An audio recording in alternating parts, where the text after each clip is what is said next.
Assalamualaikum warahmatullahi wabarakatuh. Selamat malam kepada yang terhormat Bu Ferikawati selaku dosen pengampu dari mata kuliah analisis laporan keuangan. Kami dari kelompok 5 akan mempresentasikan hasil tugas kami dengan judul Analisis Laporan Keuangan pada Organisasi Bisnis dan Non-Bisnis serta Analisis Kinerja Keuangan berdasarkan rasio yang relevan.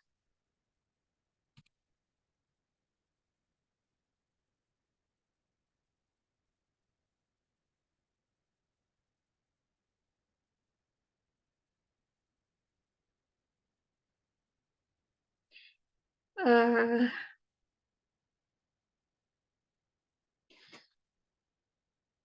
Sebelumnya ada pula anggota kelompok kami terdiri dari Francesca Karina Sitohang dengan NIM akhir 335, Agung Saputra Pratama dengan NIM akhir 349, Rion Gusni Saputra dengan NIM akhir 350, saya Echa Reva Feriska dengan NIM akhir 352, Wijar Abdul Jabar dengan NIM akhir 353, Rizka Putri Awalia dengan NIM akhir 354, dan terakhir Ferrari Julian Andra dengan NIM akhir 355.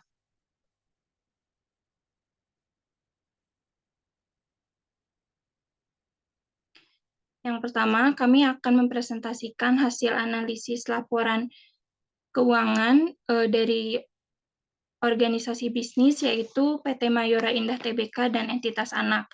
Sebelumnya, perusahaan PT Mayora Indah Tbk ini merupakan perusahaan perseroan yang bergerak di bidang minuman dan makanan, berdiri sejak tahun 1977 dan masih aktif hingga sekarang. Pertama, terdapat laporan neraca periode 2021 dan 2022 dari PT Mayora Indah Tbk. Laporan neraca ini kami peroleh langsung dari website PT Mayora Indah Tbk. Di laporan neraca ini terdapat jumlah aset yang terdiri dari aset lancar dan aset tidak lancar, jumlah liabilitas yang terdiri dari liabilitas jangka pendek dan liabilitas jangka panjang, kemudian jumlah ekuitas. Selanjutnya ada laporan laba rugi dari periode 2021 dan 2022 PT Mayora Indah Tbk, terdiri dari penjualan bersih, beban pokok penjualan, laba kotor, laba usaha, laba sebelum pajak, beban pajak, laba tahun berjalan, penghasilan rugi komprehensif lain, penghasilan komprehensif lain sebelum pajak, dan jumlah penghasilan komprehensif yang dibagikan kepada entitas pemilik. Juga ada jumlah laba per saham. Yang pertama, kami menganalisis laporan keuangan untuk mengukur kinerja PT Mayora Indah berdasarkan rasio likuiditas. Rasio likuiditas ini kami gunakan untuk mengukur kemampuan perusahaan dalam membayar hutang-hutang jangka pendeknya. Yang pertama itu ada current ratio. Dari perhitungan kami, dapat disimpulkan bahwa setiap Rp1 hutang lancar PT Mayora Indah itu dijamin dengan Rp2,62 aktiva lancar. Yang kedua ada quick ratio. Setiap Rp1 hutang lancar dari PT Mayora dijamin oleh 1,93 aktiva lancar yang benar-benar lancar. Dan terakhir ada cash ratio. Setiap Rp1 hutang lancar dari PT Mayora itu dijamin oleh Rp0,59 aktiva lancar yang paling cepat menjadi kas atau uang tunai.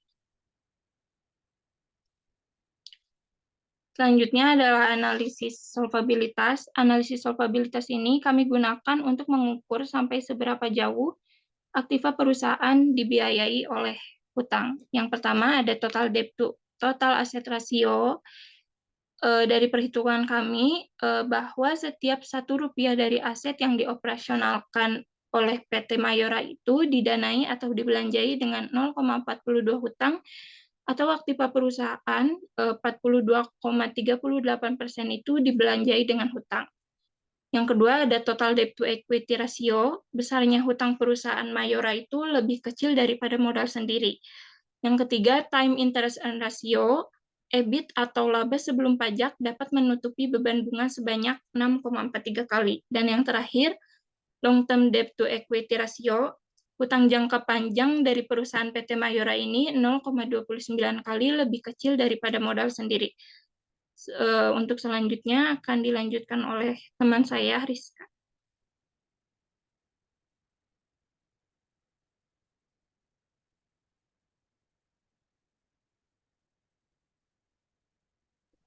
Selanjutnya ada rasio aktivitas, rasio untuk mengukur efektivitas perusahaan dalam memanfaatkan sumber dananya. Yang pertama, receivable turnover, bahwa piutang rata-rata berputar 4,9 kali dalam 1 tahun. Yang kedua, average collection period, piutang rata-rata tertagih dalam waktu 73 hari dalam 1 tahun. Yang ketiga, inventory turnover, persediaan secara rata-rata berputar 6,9 kali dalam 1 tahun. Yang keempat, average days inventory, persediaan rata-rata disimpan di gudang selama 52 hari sebelum terjual. Yang kelima, working capital turnover, modal kerja secara rata-rata berputar selama 3,35 kali dalam 1 tahun atau 107 hari sekali dalam modal menjadi uang tunai. Yang keenam, total aset turnover, total aset secara rata-rata berputar 1,37 kali dalam 1 tahun. Yang ketujuh, fixed asset turnover, aset tetap secara rata-rata berputar 4,08 kali dalam 1 tahun.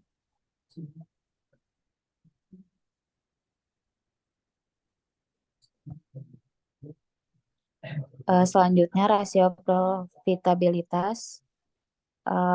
Rasio ini digunakan untuk mengukur efektivitas perusahaan dalam mendapatkan keuntungan. Yang pertama, gross profit margin, setiap Rp1 penjualan menghasilkan laba kotor sebesar Rp0,22 atau 0,022,30%. Yang kedua, operating profit margin, setiap Rp1 penjualan menghasilkan laba usaha sebesar Rp0,08 atau 8,17%. Yang ketiga, net profit margin, setiap 1% penjualan menghasilkan laba bersih sebesar Rp0,64 atau 6,42%. Yang keempat, return on asset, setiap Rp1 dari aset yang dioperasionalkan menghasilkan laba usaha sebesar 0,11%, 0,11 rupiah atau 11,24%. Yang kelima, return on investment, setiap Rp1 dari aset yang dioperasionalkan menghasilkan laba sebesar 0,08 rupiah atau 8,84%. Yang keenam, return on equity, setiap Rp1 dari modal sendiri yang digunakan menghasilkan laba bersih sebesar 0,15 rupiah atau 15,60%. Yang terakhir, earning per share, laba yang dihasilkan dari per lembar saham adalah Rp87.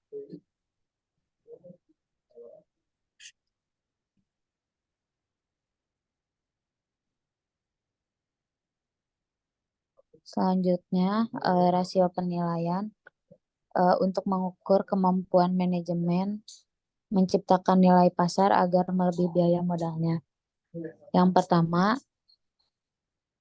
price earning ratio, keuntungan per lembar saham yang akan diperoleh oleh pemegang saham adalah Rp0,23. Yang kedua, market to book value ratio, karena harga pasar saham lebih besar daripada nilai buku, maka perusahaan dapat dipercaya.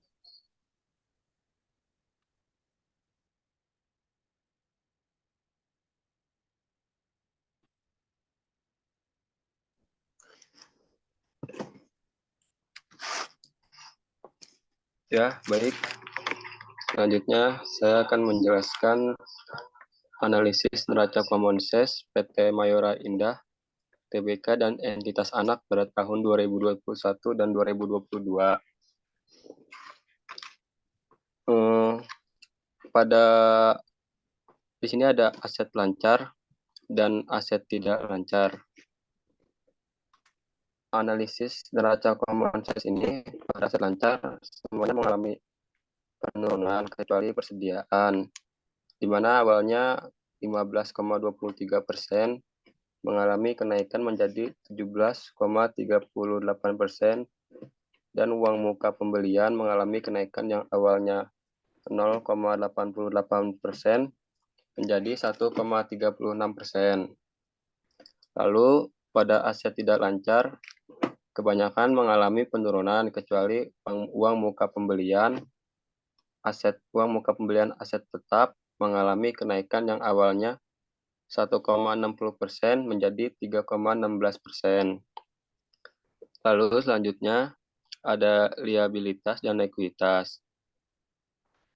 Liabilitas ada jangka pendek dan jangka panjang, di mana liabilitas jangka pendek rata-rata mengalami penurunan, kecuali beban aktual mengalami kenaikan yang awalnya 3,81% menjadi 7,26%. Lalu uang pajak 0,31% menjadi 2,30% dan utang lain-lain pihak ketiga 2,70% menjadi 3,78%. Lalu selanjutnya liabilitas jangka panjang rata-rata mengalami kenaikan kecuali liabilitas imbalan kerja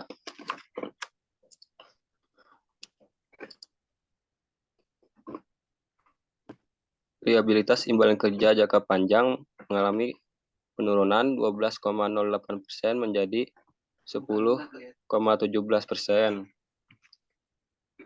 Dan utang bank 11 yang awalnya 11,73% menjadi 10,41%. Next.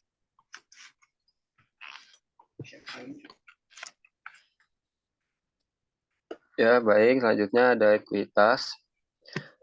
Rata-rata mengalami dari jumlah ekuitas ini mengalami kenaikan yang awalnya 97,80% menjadi 98,39%, kecuali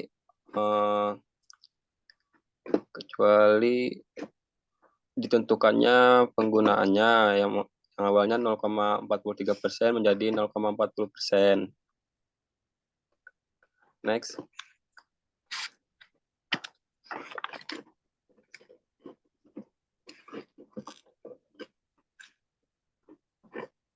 Selanjutnya ada analisis laba rugi Common Shares PT Mayora Indah Tbk dan entitas anak tahun 2021 dan 2022. Di sini beban pokok penjualannya mengalami kenaikan yang awalnya 75,19% menjadi 77,70%. Dan laba usahanya mengalami kenaikan yang awalnya 6,35% menjadi 7,93%. Lalu kemudian laba sebelum pajak yang awalnya 5,55% menjadi 8,17%. Lalu laba tahun berjalan 4,34% menjadi 6,42%.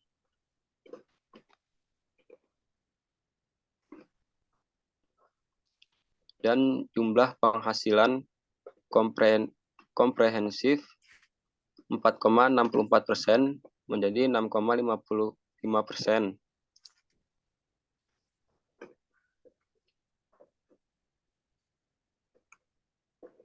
Lalu kemudian cara perhitungan ini mengubah jumlah aset, ekuitas, liabilitas menjadi 100%, kemudian membagi elemen-elemen yang ada di dalamnya. Dan kemudian fungsi analisis neraca common size dan laporan dan laba rugi common size ini untuk mengukur kinerja keuangan perusahaan pada tahun sebelumnya dan tahun sekarang. Oke, next.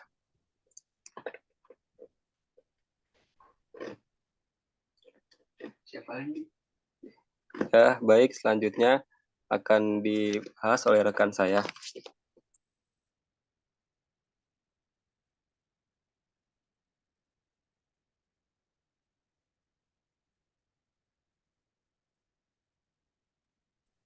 Ya, baik.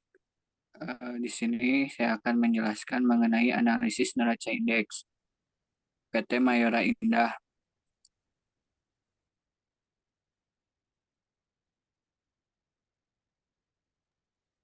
Ya, untuk hasil jurnalnya didapatkan secara langsung dari PT Mayora Indah. Di sini ada aset lancar dan aset tidak lancar. Untuk jumlah aset lancar yaitu 114%, dan di sini untuk perhitungannya semua 100% karena fungsinya untuk mengukur perkembangan dari tahun ke tahunnya. Lalu di sini ada aset tidak lancar 65%, jumlah aset tidak lancar 108%, lalu jumlah asetnya 111%. Di sini di jumlah aset lancar 114% dan jumlah aset tidak lancar 108%, maka mengalami penurunan. Lalu selanjutnya di sini ada liabilitas dan ekuitas. Liabilitas ada jangka pendek dan jangka panjang. Di sini juga untuk perhitungannya angka sebelumnya diubah menjadi 100% kembali agar dapat mengukur perkembangan hasilnya sama menjadi 100% dari tahun ke tahun. Di next boleh.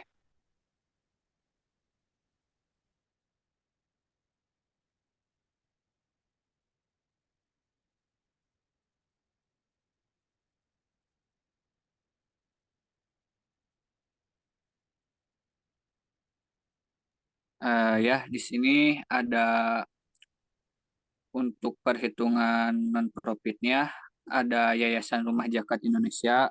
Pengertiannya yaitu Rumah Zakat Indonesia adalah lembaga amil zakat nasional terpercaya yang memfokuskan pada pengelolaan zakat, infak, sedekah, dan tentunya program kemanusiaan, pendidikan, kesehatan, dan lingkungan.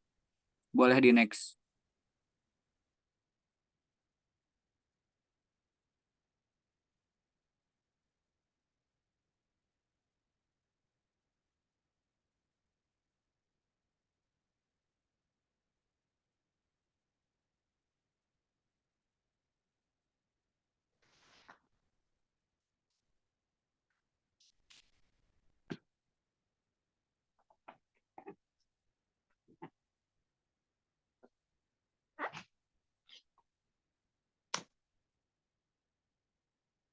Ya, mohon maaf. Saya lanjut. Di sini ada Yayasan Rumah Zakat Indonesia. Di sini ada aset lancar pada tahun 2002. Jumlah aset lancarnya 23.785.532, dan pada tahun 2021 27.220 24.973, maka mengalami penurunan. Lalu selanjutnya ada liabilitas dan dana saldo. Untuk jumlah aset liabilitas jangka pendeknya 12.271.861.329. Pada tahun 2021-nya 26.261.973.194. Ya, lalu untuk jumlah liabilitas jangka panjangnya di sini ada jumlah saldo dana, bisa dilihat. Boleh di next.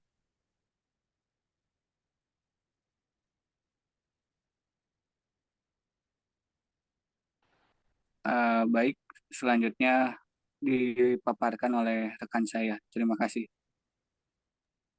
Ya, terima kasih Saudara Agung. Selanjutnya ada laporan aktivitas dari Yayasan Rumah Zakat Indonesia. Data ini didapat langsung dari yayasan tersebut, yang dimana di sini ada penerimaan pada tahun 2021 sampai 2022.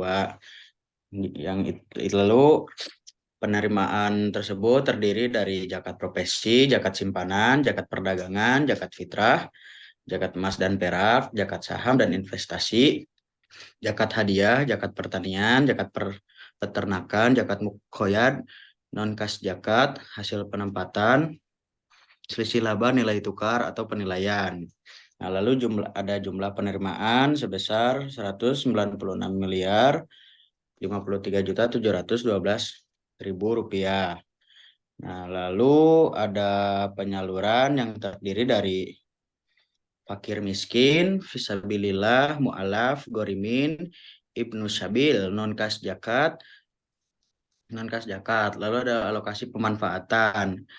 Nah, yang dimana jumlah dari penyaluran ini 162.195.778.000 rupiah. Bisa dilanjut.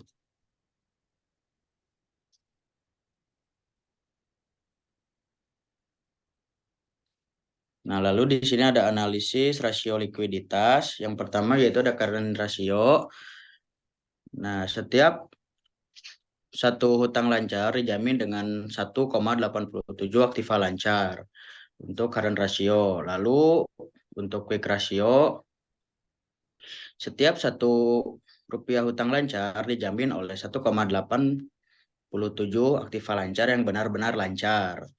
Itu untuk quick ratio. Lalu ada cash ratio, yang dimana setiap satu rupiah hutang lancar dijamin oleh 1,71 aktiva lancar yang paling cepat menjadi kas atau uang tunai.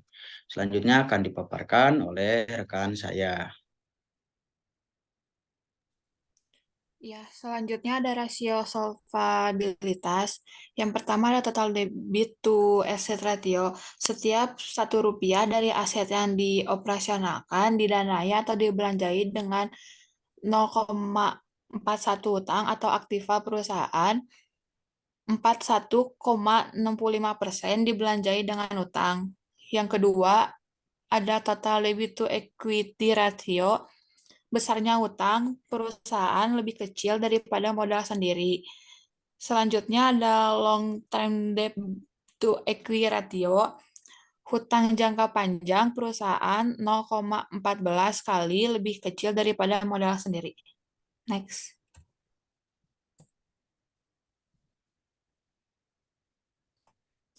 Selanjutnya ada analisis neraca Common Size Yayasan Rumah Zakat Indonesia tahun 2021 sampai 2022. Di sini ada kas dan setara aset yang meningkat. Pada tahun 2021, 54,0,5% meningkat menjadi 56,91%. Terus di sini ada jumlah aset lancar yang meningkat pada tahun 2021 6,3,16% yang meningkat menjadi 62,%. Selanjutnya di sini ada jumlah aset tidak lancar yang meningkat. Pada tahun 2021, 36,84% menjadi 38%. Terus di sini selanjutnya ada jumlah disabilitas jangka pendek yang menurun. Pada tahun 2021, dia 87,23% menjadi turun pada tahun 2022 menjadi 79,60%. Terus di sini ada dana infak atau sedekah yang menurun pada tahun 2021 51,77% menjadi 29,39%. Itu di sini ada dana amil yang menurun pada tahun 2021 44,12% menjadi 27,34%. Selanjutnya dilanjuti oleh rekan saya.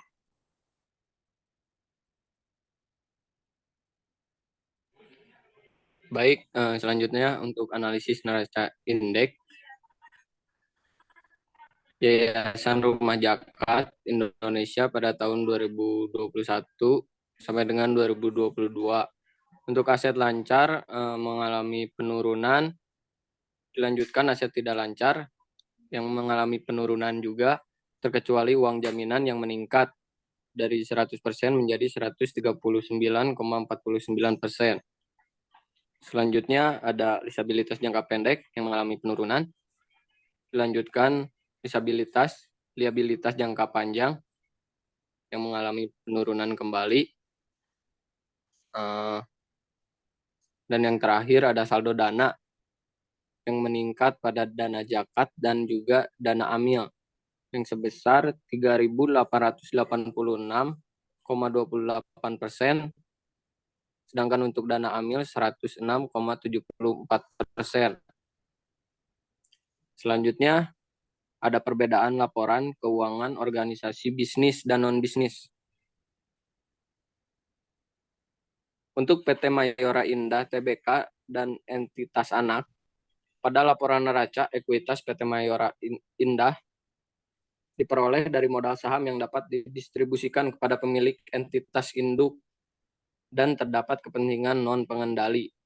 Yang kedua, pada laporan laba rugi, penghasilan didapat dari penjualan juga beban-beban lain yang membentuk laba, kemudian terdapat jumlah penghasilan yang dapat didistribusikan karena terdapat ekuitas pemilik.